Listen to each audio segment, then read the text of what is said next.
Welcome to red TV. నేను మీ Teja. So Raj Tarun Lavanya issue గత చాలా రోజుల నుంచి కూడా నడుస్తుంది. సో నిన్న మనం చూసాం, చాలా తీవ్ర స్థాయిలో నిన్న గొడవలు పడ్డారు వాళ్ళ ఇంటి సమీపంలో. ఇంటి దగ్గరే జరిగింది గొడవ అంతా కూడా. ప్రస్తుతం లావణ్య గారు ఉన్నారు, ఒకసారి మాట్లాడే ప్రయత్నం. మేడం నమస్తే. నమస్తే అండి. మేడం అసలు ఏంటి, అసలు ఎన్ని రోజుల నుంచి మీరు ఫైట్ చేస్తున్నారు? కోర్టు చుట్టూ తిరుగుతున్నారు, పోలీస్ స్టేషన్ చుట్టూ తిరుగుతున్నారు. అంటే మీకు ఇక్కడ సరైనటువంటి న్యాయం దొరకట్లేదా, లేకపోతే ఏంటి రెస్పాండ్ అవ్వట్లేదు ఎవరు కూడా? న్యాయం జరగట్లేదంటే మస్తాన్ సైద్ ఒక కేసు, రాజ్ తరుణ్ ఒక కేసు అండి. రాజ్ తరుణ్ పైన కేసు పెట్టినప్పటికీ, నేను ప్రపంచానికి తెలిసినప్పటికీ ముందు నుంచి మస్తాన్ సాయి పైన ఇష్యూస్ కానీ కేసు కానీ నేను భరిస్తూనే వచ్చాను. న్యాయం అన్నది టైం పడుతుందేమో, కానీ ఖచ్చితంగా జరుగుతుంది, ఆ నమ్మకం ఉంది.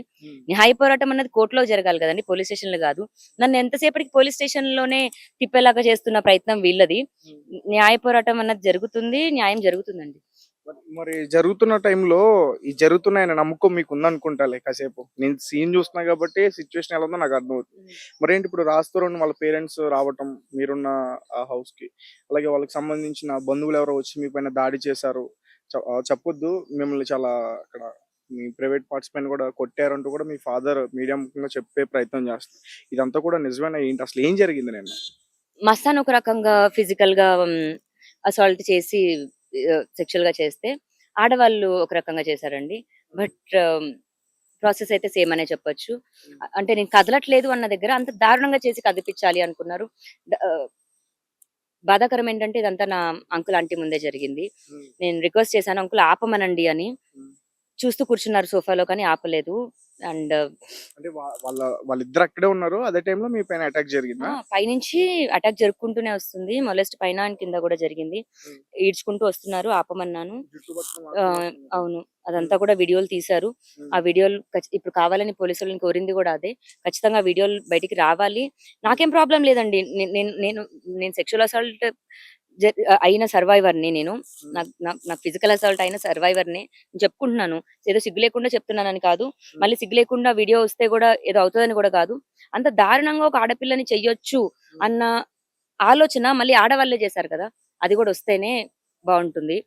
ఏ ఆడవాళ్ళు చేశారు? వాళ్ళ బంధువులు కాదండి, కుకట్పల్లి రోడ్డు పైన ఉండే ఆడవాళ్ళు అలా ఉన్నారు వాళ్ళు, అంతే. అంటే వాళ్ళని తీసుకొచ్చి మిమ్మల్ని ఇబ్బంది పెట్టే ప్రయత్నం ఇబ్బంది పెట్టి ఇంట్లో నుంచి బయటికి పంపించేసి వాళ్ళు కబ్జా చేయడానికి ట్రై చేశారు. మరి అంత గొడవ జరుగుతున్నప్పుడు మళ్ళీ ఎందుకు మీరు ఆ ఇప్పుడు ఎవరైతే రాజ్ తరుణ్ వాళ్ళ పేరెంట్స్ ఉన్నారో ఆంటీ అంకుల్ అని పిలుస్తున్నారు మీరు, వాళ్ళని మళ్ళీ మీరే లోపలికి తీసుకెళ్లి పైగా పెట్టి ఇవన్నీ కూడా చేశారనేది కూడా ఒక టాక్. ఆంటీ అంకుల్ అయితే అంత క్రూయల్ క్రిమినల్ మైండ్ అయితే అంత క్రూయల్ అయితే కాదండి. సో మనం చూసుకున్నట్టయితే అంకుల్ ఆంటీ వచ్చిన తర్వాత, వీళ్ళ అసాల్ట్ జరిగిన తర్వాత ఫస్ట్ పెట్రిషియా వచ్చింది, శేఖర్ భాష అండ్ ప్రీతి ఉదయ్. సో ఈ గ్యాంగ్ నుంచే జరిగిన ఇది. సో మీ పైన దాడి చేస్తున్న టైంలో, దాడి జరిగే టైంలో మీడియా ఆర్జే పాషా అక్కడే ఉన్నారా? దాడి జరుగుతున్న టైంలో లేడు. దాడి జరిగిన ఒక 1.5 hour కి ఎప్పుడు వచ్చినట్టున్నాడు. గొడవలు జరుగుతున్నాయి, బట్ అంతా యా స్క్రిప్టెడ్ గానే చేశారు, ప్లాన్డ్ గా చేశారు. ఏంటి ఇప్పుడు మీరు అత్తమ్మ సారీ అంకుల్ ఆంటీ అని పిలుస్తున్నారు, అసలు రెగ్యులర్ గా వాళ్ళని ఏమని పిలుస్తారు? అత్తమ్మ అని పిలుస్తారా? మీ నాన్నగారు చెప్తున్నారు వాళ్ళిద్దరు పెళ్లి చేసుకున్నారు. అవును, పెళ్లి చేసుకున్నామండి. 2014 లోనే చేసుకున్నాము. కాకపోతే చిన్న వయసు అప్పుడు.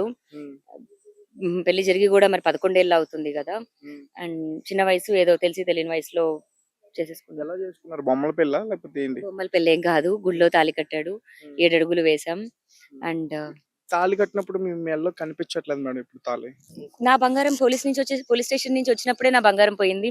నా బంగారం పోయిందని కూడా నేను కంప్లైంట్ చేశాను కదా. అండ్ ఇప్పుడు తాలిబొట్టు వేసుకుంటేనే పెళ్ళయింది అని అంటే, నా మెడలో కట్టింది మరి పసుపు తాడి. దాని తర్వాత నాకు నల్లపూసలు కొనిచ్చాడు. ఐ యూస్ టు వేర్ అది. బట్ ఇంకా సర్వైవల్ కూడా కష్టమైంది కదా, తాకట్టులో ఉంది. ఫస్ట్ ఎపిసోడ్ లో చూసుంటే మీరు, నేను వేసుకుంటాను చూడండి, ఫస్ట్ సీజన్ అంతా ఉంటుంది. అంటే ఒకసారి రాజ్ తరుణ్ తో కూర్చుని మాట్లాడే ప్రయత్నం జరపొచ్చు కదా, ఎందుకు ఎంత గొడవ? మీరు చాలా రోజుల నుంచి ఈ పోలీస్ స్టేషన్ చుట్టూ తిరుగుతూ అటు ఇటు తిరుగుతూ.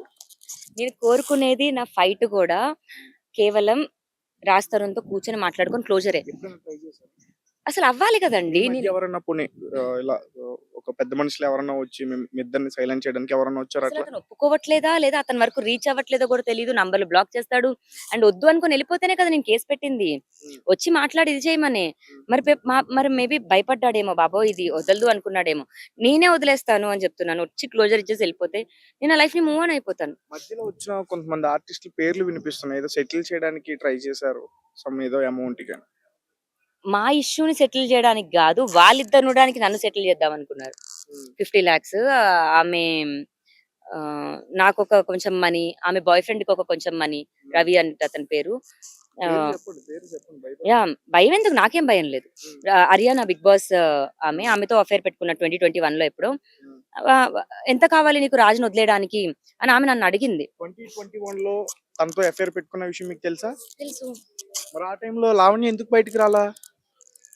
నేను నన్ను అప్పటికి అవమానాలు భరిస్తుంటేనే నా కెరియర్ చూసుకుందామని డీజేయింగ్ జాయిన్ అయ్యి నా కెరియర్ కోసం నేను గోవా ఎళ్ళాను. హ్మ్. వాళ్ళిద్దరినేం డిస్టర్బ్ చేయట్లేదు. అప్పటికే నాకు అవమానాలు స్టార్ట్ అయ్యాయండి ఇది. ఈ రోజు ఫైట్ కాదు. హ్మ్. ఎప్పటినుంచో ఎప్పటినుంచో జరుగుతుంది. జరుగుతున్న ఫైట్ వదిలించుకోవాలని. హ్మ్. 11 సంవత్సరాలు అవుతుందన్నారు పెళ్లయ్యి ఇప్పటి వరకు. ఎప్పటినుంచి ఈ గొడవలు జరుగుతున్నాయి? 2020లోనే అండి. లాక్‌డౌన్ నుంచే. ఓకే. లాక్‌డౌన్ తర్వాత నుంచి సారీ. రైట్. హ్మ్. మేడం అంటే ఇప్పుడు చూసుకుంటే మీ ఫాదర్ అలా రోడ్డు మీదకొచ్చారు. నేను అక్కడ కూర్చున్నారు. మీ మదర్ ఏమో ఎక్కడో షాప్‌లోనే ఎక్కడో వర్క్ చేస్తారంటూ కూడా ఆయన అవును. చెప్తున్నారు. అవును. ఇప్పుడేమో అక్కడ కూర్చున్నారు మెట్ల మీద. మీకు బాధ అనిపించట్లేదా మేడం? ఖచ్చితంగా ఆపాలి దీన్ని. వాళ్ళకెంత నాకెంత బాధుంటదో వాళ్ళకి డబుల్ బాధుంటది. మళ్ళీ ఆ బాధ తగిలేది గూడా నాకే. మళ్ళీ ఆ కోపాలు కొట్టుకునేది గూడా మేమే. మళ్ళీ అర్థం చేసుకునేది గూడా మేమే. ఎండ్ ఆఫ్ ది డే నాకు కూడా ఎవరు లేరు. వాళ్ళే ఇంకా. వాళ్ళు, ఆ జంతువులు. వాళ్ళ మీదున్న ఆ ప్రేమే ఇంకా నన్ను కాపాడుతుంది. ఇక మీద నా ఫ్యూచర్ ఏమవుతదో గూడా నాకు తెలీదు. మంచి జీవితం ఉంటదో లేదో గూడా నాకు తెలీదు. నన్ను ఏం చేయబోతున్నారో గూడా తెలీదు. బట్ మంచిగా ఉండాలి అన్న కోరికైతే నాకుంది. ఈ ఇష్యూస్ వల్ల మీలో మీకే ఘర్షణలు అవుతున్నాయా ఇంట్లో అంటే కూడా? కోపం నేను బయట వాళ్ళ మీద ఎక్కడ చూపించుకోలేక వాళ్ళనే అంటాను. అంటే ఒకసారి ఆలోచించే ప్రయత్నం చేయొచ్చు కదా! పోలీసులు వారు కూడా చెప్పింది వింటే అంటే మీకు ఒక బ్రదర్ కూడా ఉన్నారు. Younger brother. సో మరి తన లైఫ్ కూడా ఉంటుంది కదా! ఖచ్చితంగా ఉంటుంది. అతని లైఫ్ అతనిదే అండి. నా ప్రాబ్లమ్‌లో ఎప్పుడు అతన్ని ఇన్వాల్వ్ చేయను. హ్మ్. ఏ రోజు చేయలేదు, చెయ్యను కూడా. హ్మ్. మరేంటి ఈ రోజు పోలీస్ స్టేషన్స్‌కెళ్లారు. ఇప్పుడైనా ఏదైనా మరి ఫైనల్‌గా ఏదైనా కంప్లెయింట్ పెట్టానండి. బయటకొచ్చే అవకాశం ఉందా? కంప్లెయింట్ పెట్టాను. నా పైన నిన్న ఎన్ని ఏదైతే కంప్లెయింట్స్ పెడతారు ఇప్పటివరకు? ఇప్పుడు ఇప్పుడు ఎందుకు నా పైకి అటాక్ వస్తున్నారు వాళ్ళు? హ్మ్. మీరు అడిగారా వాళ్ళని? హ్మ్. నేను నా పనే కదా నేను మీడియా చూసుకున్నాను. ముందుకొస్తే ఖచ్చితంగా అడుగుతాం మేడం. మీడియా ముందుకు వెళ్లి రోజు వాడిని మైకులు పెట్టి ఏంటంటో వాడు చెప్పిన సోదంతా వింటారు. హ్మ్. అడగొచ్చు కదా! ఎన్ని కంప్లెయింట్‌లు పెడతారంటే మరి ప్రొలాంగ్ చేసుకుంటూ వస్తున్నారు. రాస్తారని క్లోజర్ ఇచ్చేస్తే అయిపోతుంది గదా! మేడం రాజ్ తరుణ్ పేరెంట్స్‌కి మీకు మంచి బాండింగ్ ఉందా లేదా? ఉంది ఖచ్చితంగా. ఎందుకంటే నేను ఆంటీ ఒక మామ్ అండ్ డాటర్ లాగే ఉండేదాన్ని. ఇప్పుడు అండ్ ఇంట్లో కూడా అదే పరిస్థితి. ఇప్పుడు కూడా నేను సాయంత్రం కూడా రాత్రి మీరందరూ వెళ్ళిపోయిన తర్వాత సాయంత్రం కాదు. ఇప్పుడు చాలా రాత్రి. రోజుల నుంచి కూడా మీరు అక్కడే అవును. కలిసి ఉంటున్నారు. అవును. ఇది అంతా కలిసే ఉంటారా? ఫుడ్ తినడం గాని అవన్నీ కూడా? ఖచ్చితంగా. ఆంటీ, అంకుల్‌కి నేనే వండి పెట్టేదాన్ని నా చేత్తో. అది వెజ్ కానీ అండ్ నాన్ వెజ్ నేను తినను. But chicken some times cook చేసేదాన్ని. నా చేతులతో నేను వండి పెట్టి తినేదాన్ని. ఇప్పుడు కూడా థర్డ్ పర్సన్ లేకపోతే మళ్ళీ మేము అలాగే ఉంటాం. హ్మ్. Very normal. ఏదో రాజ్ తరుణ్ కోసం ఇదని గూడా గాదు. ఆ బాండింగ్ అంతే. ఉన్నాం మేము అంత ట్రావెల్ చేసాం. 2014 నుంచండి. ఇప్పటి నుంచి గూడా గాదు. ఎప్పుడు చూసినా ఈ మీడియా ముందుకొచ్చి మాట్లాడినా మీరు మాట్లాడతారు. సో, మీకు సపోర్టివ్‌గా మీ ఫాదర్ వాళ్ళు మాట్లాడరు. మీ ఫ్యామిలీ మెంబర్స్ ఎవరు లేరా మేడం? రిలేషన్స్ గాని, రిలేటివ్స్ ఇప్పుడు గాని, నేను ఇక్కడ ఫ్రెండ్స్ గాని కనీసం మీ వైపు పోరాడడానికి? ఇప్పుడు ఇది అవుతున్న ఓ కేసు నేను ఎవరిని ఇన్వాల్వ్ చేయదలుచుకోలేదండి.